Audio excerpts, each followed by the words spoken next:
Hello everybody and welcome to the iGameOver channel. It is a new episode of our How to Build a Computer series. And in this episode, we're going to install a motherboard. Now, motherboard is a major component that everything in your computer connects to, or at least all the internals connects to.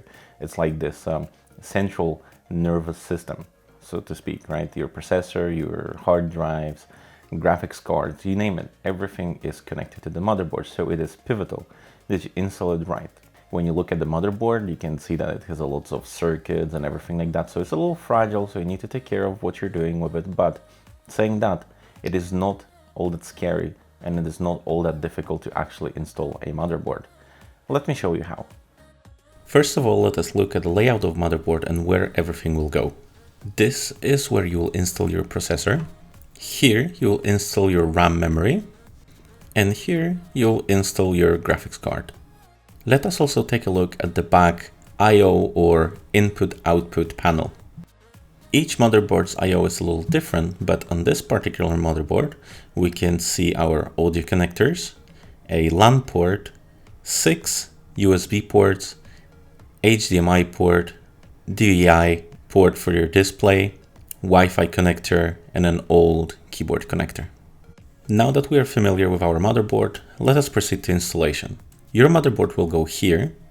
Install the I/O shield at the back of your case. Take your motherboard and carefully align your back I/O to your I/O shield. Now, this process can be a little bit tricky and a little bit frustrating, but with a little patience, you will be able to install it right on. When all is done, you will have to tighten your screws here, here, and at the opposite side of the motherboard. Remember not to over tighten the screws. Tighten just enough to hold the motherboard in place.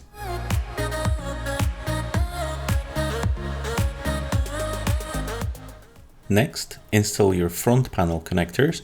Those are the USB ports on your front panel or a side of the case.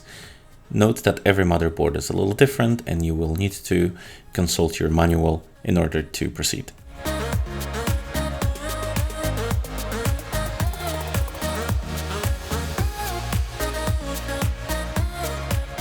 And that is it. You're done. Congratulations. So what do you think? It's pretty easy, isn't it? It's definitely not worth shelling out your money and going to the shop, to get someone to install it for you, isn't it? This episode is over, but the series is far from over, to be honest, because we have still a few parts to go through. So don't forget to subscribe to the channel and hit that like button and share the video if you would feel like being awesome. And don't forget to leave the comment down below if you have any questions or you would need anything explained in a little bit more detail, okay? And until the next time, thank you for tuning in. Toodaloo. Bye. Peace.